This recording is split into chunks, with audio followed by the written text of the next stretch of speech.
Oke, selamat pagi teman-teman. Apa kabar? Hari ini Rabu 27 November 2024.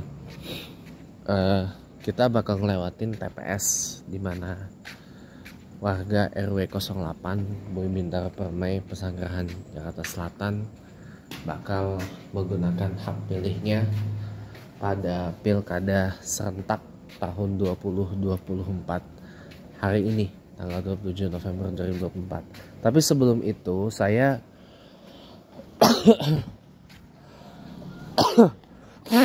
sejujurnya secara pribadi agak sedih sedikit ketika para wanita-wanita muslimah yang tadinya berjilbab tapi tiba-tiba kemudian memutuskan untuk membuka jilbabnya karena ada sesuatu lah, intinya itu. Saya jujur agak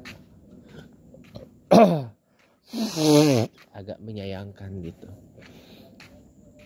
Dan ini menimpa ada satu kawan saya, kawan lama ya, yang baru follow Instagram saya, Rika Indriaswari ya, yang baru balik lagi ke TV. Sekarang beliau siaran di Garuda TV setelah sebelumnya terakhir itu siaran di Net TV ya, sekarang di Garuda TV siarannya ya. Dan ada satu lagi ya, Sheila Afsari namanya. Sheila Afsari yang sesudah keluar dari tayangan infotainment silet RCTI, nikah, berjilbab, bikin usaha di daerah BSD sana, usaha kayak kopi-kopi kekinian gitulah. Nah, two bednya juga sama, nikah, two bednya juga sama, buka jilbab dan tampil lagi di silet dengan baju ketekan. Nah, itu yang membuat saya jadi kayak aduh ini ya, tapi ya udahlah ya, itu namanya juga ada sesuatu lah yang saya tidak bisa campur tangan ya, yang memang itu adalah ranahnya masing-masing ya. Jadi saya lebih memilih untuk walaupun sedih, terluka gitu ya, tapi ya namanya juga orang kan, pertimbangannya ada pertimbangan dari A sampai Z, udah dipikirin semuanya dan seterusnya. Jadi ya sudah, itu adalah hak asasi masing-masing ya. Jadi ya sudahlah, kita ikhlasin aja. Nah, ini TPS RW 08 Bumi Bintara Permai, Pesanggerahan, Jakarta Selatan. Dan saya nanti bakal nyoblos di TPS. Kita lihat dulu ya, dengan nama saya enggak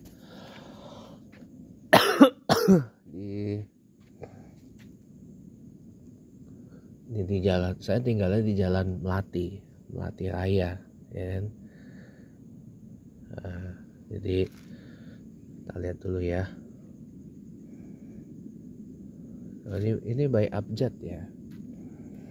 Ya, ini by Abjad nama saya. Coba nggak ada ya. Coba selesai. Oh, berarti bukan di sini nama saya. Coba kita geser ke satunya lagi. Ini ada 1, 2, 3, 4 TPS. Ini masih pada ini semua masih pada terjaga, alhamdulillah. Mesti kawal nih, karena kalau enggak repot urusan.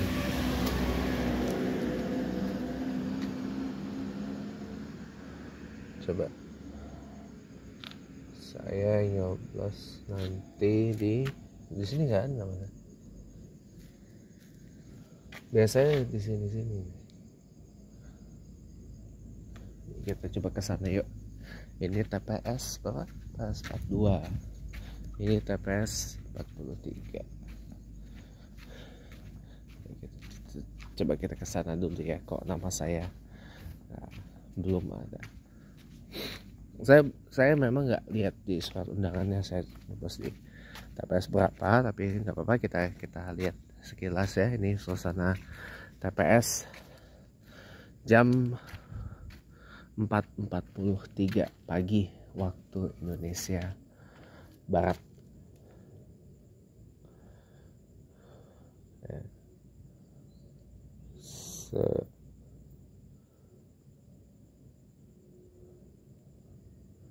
Ini melatih.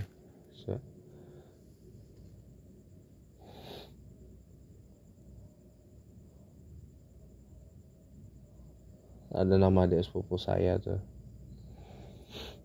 di sini 12 ya. Adik sepupu saya tuh pebasket. Itu ini TPS 45. Kita coba lihat di TPS satunya lagi, TPS 44. Maaf saya nggak bisa tunjukin ya. Nah ini nama-nama data-data pribadi ini agak sensitif, nanti takutnya malah ada masalah tertentu, saya nanti malah fall in trouble, bahaya. Oh, saya di sini nih teman-teman, saya di TPS 44. Agak lucu juga ya, saya di TPS 44. Saya ini ada yang usianya baru 18 tahun loh, dan saya bahkan baru 17 tahun ya, ada yang usianya ada 67, ada yang 74. Wow, berarti orang tua saya juga nyoblosnya di sini ya. Coba saya cari nama mama saya dulu ya. Saya maaf ya nggak bisa tunjukin ya teman-teman ya, karena mengandung hal yang sensitif, data pribadi ini masalahnya.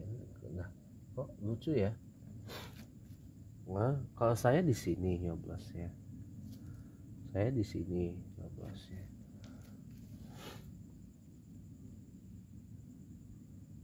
Nah, ini orang tua saya di mana? Saya nyari nama mama saya nggak ada.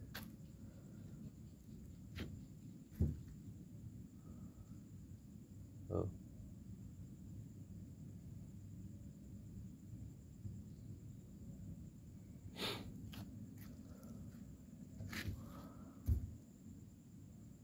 Ya di sini, mestinya di sini kan satu kakak kan, berarti ini satu kakak di sini dong.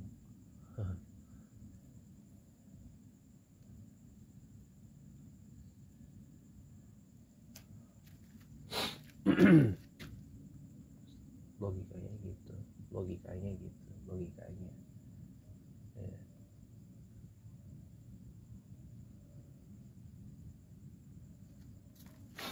Udah, saya di sini nyoblosnya.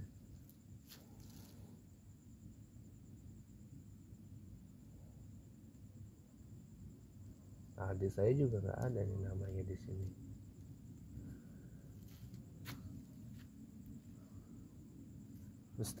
Mestinya kan logikanya gini, satu kakak nyoblosnya di anu yang sama gitu, tapi kok malah jadi kayak gini gitu ya, jadi beda-beda gitu. Jadi saya nggak ketemu nama adik saya. Oh, ada nih nama adik saya di sini. Di sini juga nyoblosnya 17 tahun. Ya saya ini mama saya tuh namanya nggak ada. Ya tapi intinya di sini saya. Warga kami nanti di sini. Dah, itu aja nih TPS-nya masih terjaga semua, alhamdulillah ya, masih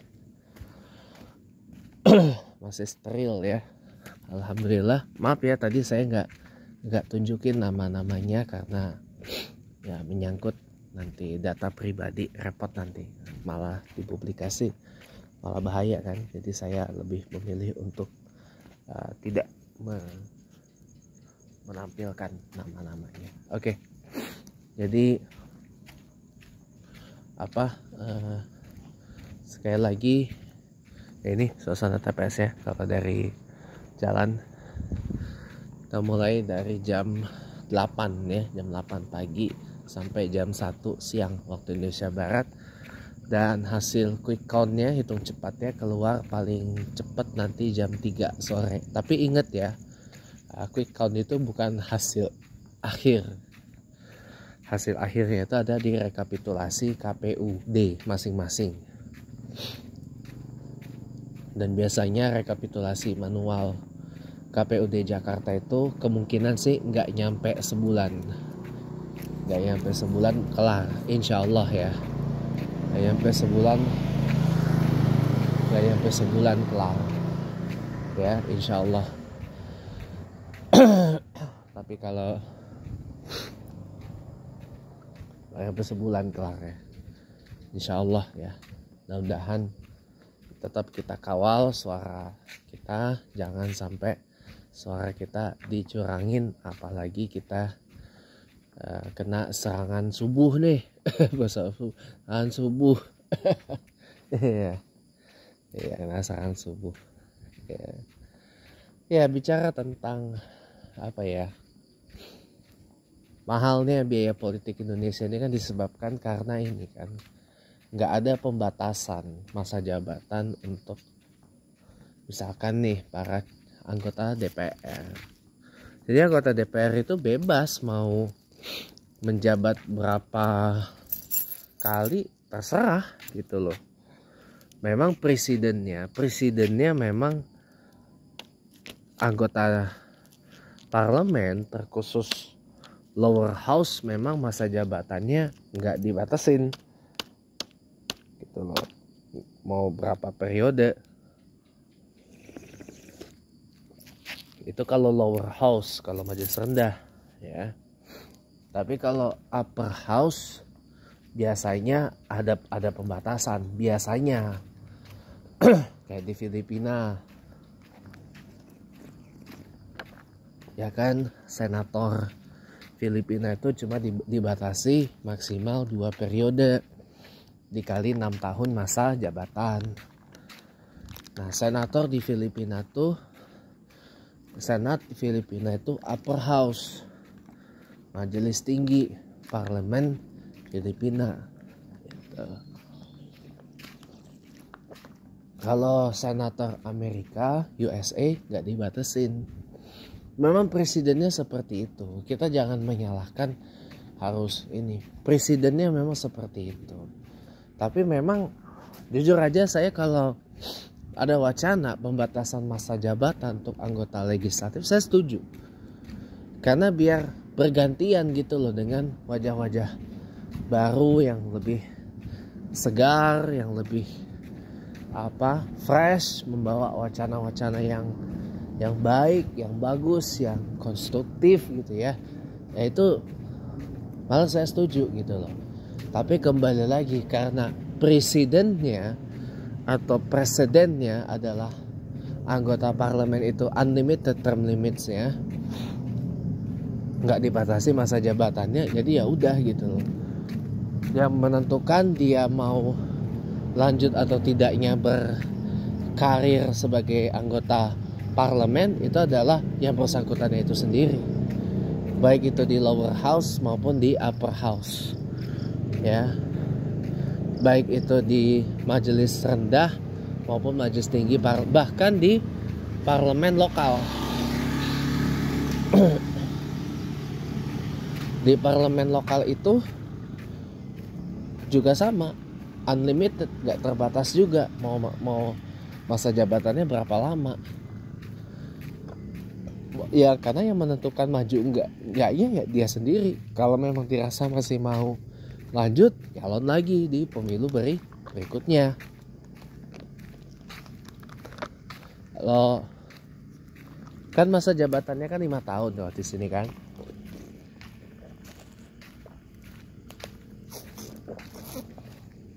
Kalau memang dirasa masih mau lanjut, calon lagi di pemilu berikutnya.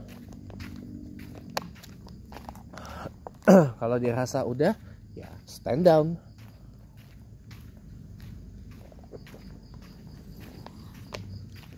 Kalau memang sudah ini nih, misalkan sudah nggak lagi duduk sebagai MP, sebagai anggota parlemen, tapi mau nyalon lagi bisa gitu. Tapi masalah kepilih atau enggaknya, ya itu kembali lagi rakyat yang memutuskan. Tapi jujur ya, kalau saya boleh agak konspiratif ya. Saya memang mengiyakan apa yang disampaikan oleh Pak Arya Bima, salah satu ketua DPP PDI Perjuangan. Kita mau keluar 1 triliun rupiah pun juga belum tentu kepilih ya, belum tentu kepilih kecuali kalau memang kita ngasih duitnya ke masyarakatnya langsung. Tapi kan nggak boleh ya, itu namanya kan money politics, dilarang memang. Kecuali kita bagi-bagi duit nih ke masyarakat, pastiin kalau udah keluar banyak kepilih. Soalnya bayangin coba, modal jadi anggota DPR itu paling minimal 1 ke atas. Tadi disebutkan oleh salah satu anggota DPR dari Nasdem ya, bahkan bisa sampai 20 miliar. Ya itu kan macam-macam. Bayar atribut, APK, bayar masa, gelarin acara ini dan itu apa segala macam. Gitu loh.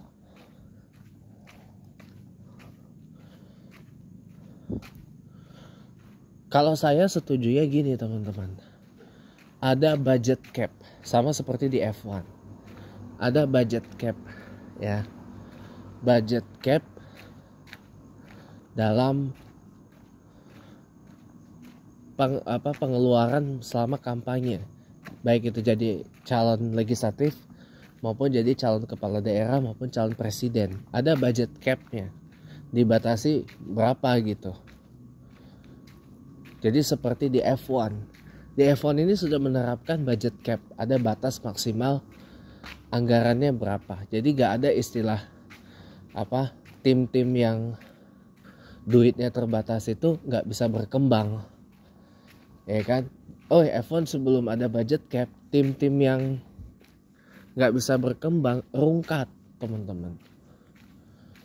Tapi setelah ada budget cap, tim-tim yang tadinya gak bisa berkembang jadi bisa berkembang gitu loh.